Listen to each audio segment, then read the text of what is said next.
España, Boletín Oficial del Estado, viernes 23 de enero de 2026. Hoy vamos a analizar un acuerdo de transporte con Francia, las minucias de las oposiciones para ser astrónomo del Estado, el impacto ambiental de nuevos parques eólicos en Aragón, un viaje a los orígenes del arte en la cueva de Altamira y una sorprendente convocatoria de becas para investigar sobre una sociedad anarcocapitalista.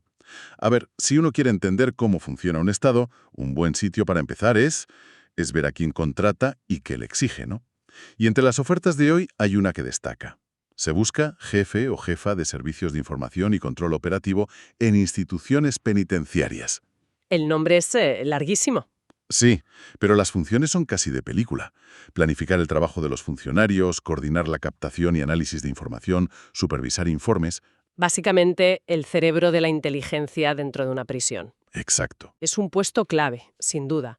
Pero lo fascinante es que en el mismo documento vemos la otra cara de la moneda. No quién entra, sino quién se queda afuera. Ah, Aparece la lista de personas excluidas del proceso para el cuerpo de astrónomos.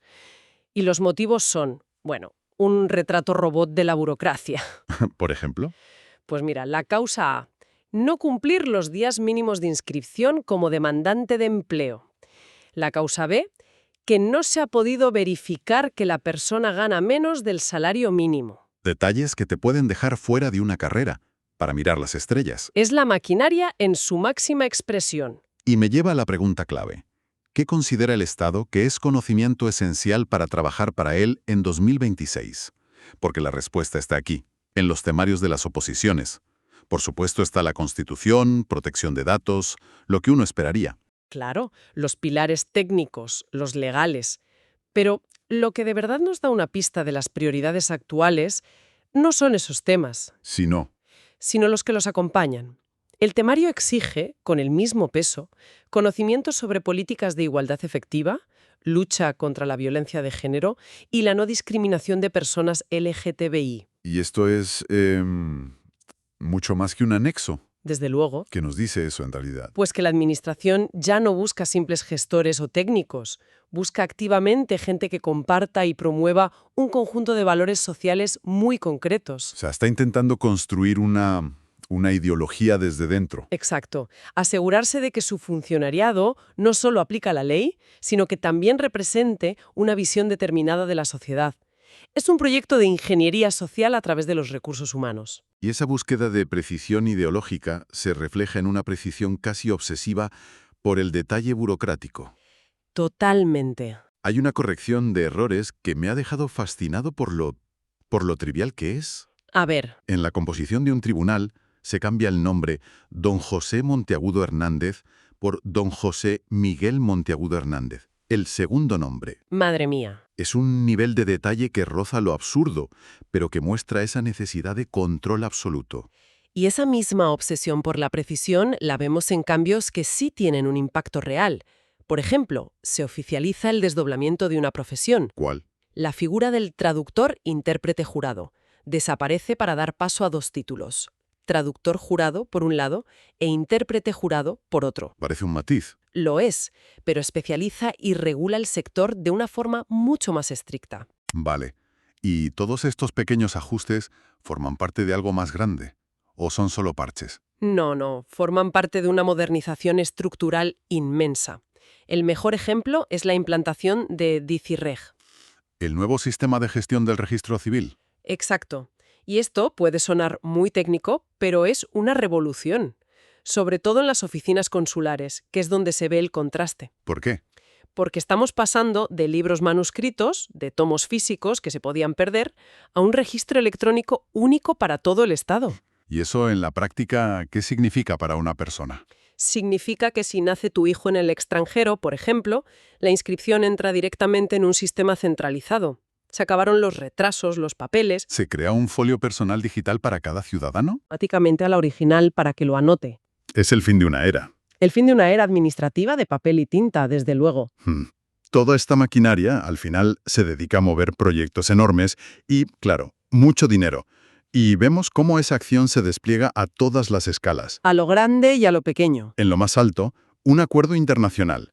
El secretario de Estado de Transportes, José Antonio Santero Clavero, y su homóloga francesa firmaron un acuerdo clave a finales de 2025. Diplomacia para coordinar las grandes infraestructuras como la alta velocidad, que siempre ha sido un rompecabezas entre los dos países. Y de esa alta diplomacia bajamos a la fontanería de la democracia. A lo más terrenal, sí. El boletín publica las subvenciones para los gastos de funcionamiento de los partidos, y es fascinante ver la granularidad. ¿No son grandes cifras? Para nada. Coalición Canaria recibe 2.842,06 €. Unión del Pueblo Navarro 1.630. Es transparencia. Es la maquinaria democrática justificando hasta el último céntimo en este registro público. Y de ese dinero pasamos a proyectos que, bueno, literalmente cambian la faz del territorio. Se aprueban varios megaproyectos de energía renovable en Aragón. Ajá. Por un lado, parques eólicos en Huesca con nombres de la mitología nórdica: Sigfrida, Brunilda, Erbor. Qué curioso. Y la escala es gigantesca. Estamos hablando de aerogeneradores de casi 200 metros de altura. 194,5 de punta de pala. Para instalarlos hay que acondicionar 21 kilómetros de caminos y abrir casi 41 nuevos. Es una cicatriz en el paisaje. Y junto a los eólicos, las plantas fotovoltaicas. Aquí el informe de impacto es brutalmente honesto. Sobre las consecuencias. Sí. Se estima una pérdida directa de 5 puestos de trabajo en el sector agrario durante la vida útil de las plantas. Es la gran tensión de la transición energética. Expuesta en un documento oficial, la energía limpia tiene un coste laboral en sectores tradicionales. Y el Estado lo certifica. Entonces, el BOE se convierte en el campo de batalla donde estas tensiones quedan registradas. Porque no es solo el empleo. No, en absoluto. Los informes son un hervidero de conflictos latentes. Los parques eólicos afectan a varias cuencas hidrográficas del Ebro, los ríos Cinca, Segre. Y ahí salta una alarma. Exacto. La Generalitat de Cataluña advierte de que la infraestructura para evacuar toda esa electricidad pasa por encima de yacimientos arqueológicos. ¿Y qué se ha hecho? Se autorizó una prospección para evaluar el daño, pero el informe con los resultados todavía no se ha entregado. Es una luz de ámbar parpadeando. Un cuidado, que aquí podemos destruir patrimonio. ¿Y con las plantas solares ocurre algo parecido? Algo muy similar, pero con fósiles. El gobierno de Aragón dice, por un lado, que no cree necesario tomar medidas preventivas en paleontología. Pero, a la vez, recuerda que en municipios cercanos han aparecido fósiles importantes. Una de cal y otra de arena. Es un poco ambiguo, sí. La resolución establece que cualquier descubrimiento fortuito debe ser comunicado de inmediato. Es el clásico, no esperamos encontrar nada, pero si una excavadora tropieza con un dinosaurio, por favor avisen. Y más allá de los tesoros enterrados, ¿qué hay de los riesgos más inmediatos? Desastres naturales y demás. También se evalúan, y es muy interesante ver cómo se cuantifica el peligro. El riesgo sísmico, muy bajo. El de deslizamientos, bajo. El de incendios, también bajo. Parece seguro, entonces. Sí, pero con un matiz crucial. El daño potencial para el medio ambiente en caso de fuego se considera medio bajo. Es decir, Que aunque es poco probable que ocurra, si ocurre, el impacto no sería despreciable. Es un cálculo de probabilidades que define el futuro de una comarca.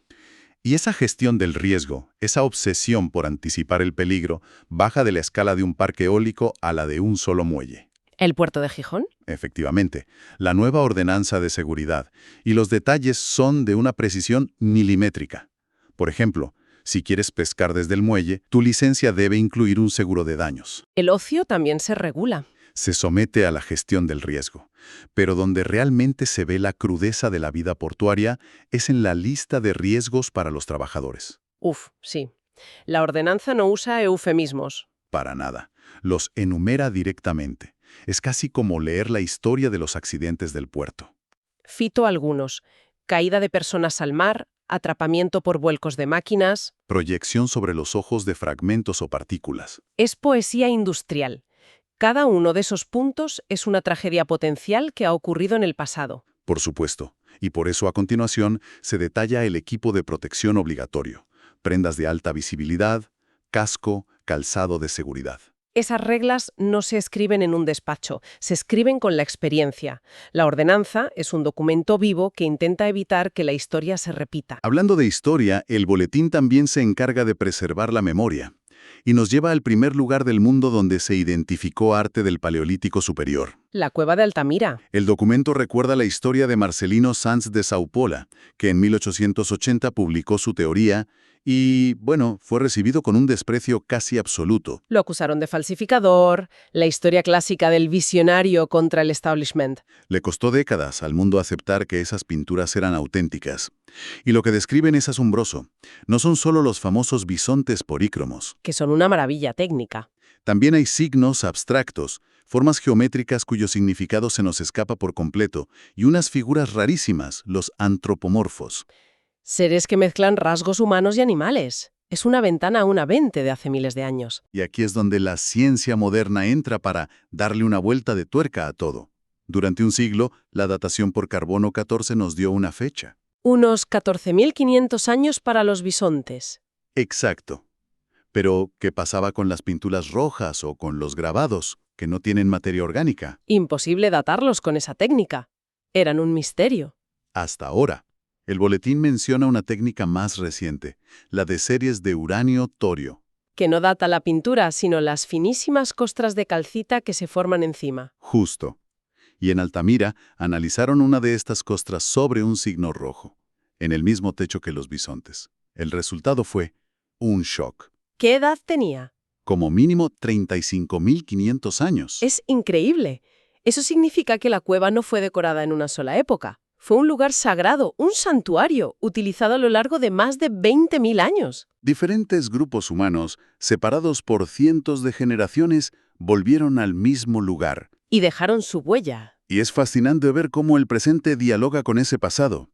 El museo actual, a 300 metros de la cueva, tiene un diseño que el documento describe como tectónico. Se integra en el paisaje. Se incrusta en la colina, imitando las pendientes, como si fueran los estratos de una excavación. La propia arquitectura rinde homenaje al tiempo profundo. Es un gesto de respeto.